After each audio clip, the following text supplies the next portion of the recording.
अस्सलाम वालेकुम वरहमतुल्लाहि वबरकातुहू। तो आज के वीडियो में हम कुछ सवाल करेंगे और उनके जवाब भी बताएंगे। तो चलिए वीडियो को स्टार्ट करते हैं। सवाल नंबर 1, क़यामत कब आएगी? जवाब, क़यामत आने वाली है, लेकिन उसका ठीक वक्त अल्लाह ताला के सिवा कोई नहीं जानता। इतना मालूम है कि जुम्मे का दिन और मुहर्रम की 10वीं तारीख होगी।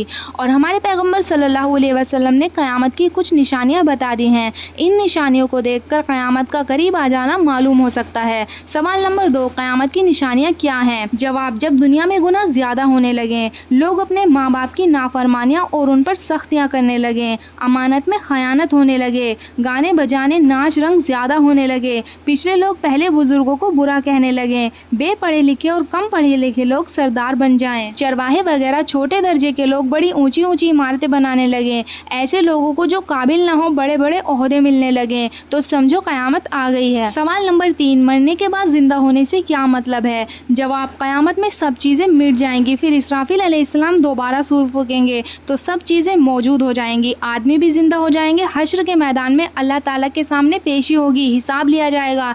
जिस दिन ये काम होंगे उस दिन को यौमुल हश्र यानी जमा किए जाने का दिन, यौमुल जज़ा और यौमुद्दीन यानी बदला देने का दिन और यौमुल हिसाब यानी हिसाब का दिन कहते हैं। सवाल नंबर 4, ईमान मुफस्सल में जिन 7 चीज़ों का जिक्र है, इनमें से अगर कोई 2 एक बातों को ना माने तो क्या वो मुसलमान हो सकता है? जवाब, कभी नहीं, जब तक अल्लाह ताला की तौहीद और पैगंबरों की पैगंबरी और अल्लाह ताला की किताबों और अल्लाह ताला के फरिश्तों और क़यामत के दिन और तकदीर और मरने के बाद जिंदा होने को ना माने, कभी मुसलमान नहीं हो सकता। सवाल नंबर 5, हज़रत पैगंबर सल्लल्लाहु अलैहि वसल्लम ने 5 चीज़ों पर इस्लाम की बुनियाद बयान फरमाई है और इनमें फरिश्तों और खुदा ताला की किताबों और क़यामत और तकदीर वगैरह का कोई बयान नहीं है। जवाब, इन 5 चीज़ों में हज़रत मोहम्मद सल्लल्लाहु अलैहि वसल्लम पर ईमान लाने का बयान है और जब कोई आदमी हज़रत मोहम्मद सल्लल्लाहु अलैहि वसल्लम पर ईमान ले आया तो उसे आपकी बताई हुई सारी बातें माननी ज़रूरी होंगी और अल्लाह ताला की किताब जो हज़रत सल्लम लाए हैं उस पर ईमान लाना ज़रूरी होगा।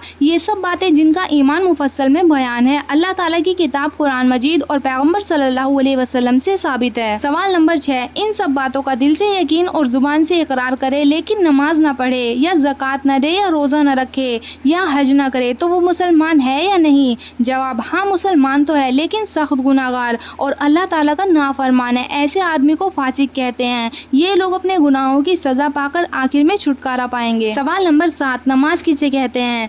जवाब, नमाज अल्लाह ताला की इबादत और बंदगी करने का एक खास तरीका है जो अल्लाह ताला ने और उसके पैगम्बर सल्लम ने बंदों को सिखाया है। सवाल नंबर 8, नमाज पढ़ने से पहले किन चीज़ों की ज़रूरत होती है? जवाब, नमाज पढ़ने से पहले 7 चीज़ों की ज़रूरत होती है जिनके बगैर नमाज नहीं होती। इन चीज़ों को नमाज की शर्तें और फ़र्ज़ कहते हैं। सवाल नंबर 9, वे 7 चीज़ें जो नमाज से पहले ज़रूरी हैं क्या है? जवाब, नंबर 1 बदन का पाक होना, नंबर 2 कपड़ों का पाक होना, नंबर 3 जगह का पाक होना, नंबर 4 सतर का छुपाना, नंबर 5 नमाज का वक्त होना, नंबर 6 किबले की तरफ मुँह करना, नंबर 7 नियत करना। सवाल नंबर 10, बदन के पाक होने से क्या मतलब है? जवाब, बदन के पाक होने से ये मतलब है कि बदन पर किसी तरह की नजासत यानी नापाकी ना हो। सवाल नंबर 11, नजासत की कितनी किस्में हैं? जवाब, नजासत यानी नापाकी की 2 किस्में हैं, एक हकीकी दूसरी हुक्मी। सवाल नंबर 12, नजासत हकीकी किसे कहते हैं? जवाब, वो दिखाई देने वाली नापाकी जो देखने में आ सके नजासत हकीकिया कहलाती है,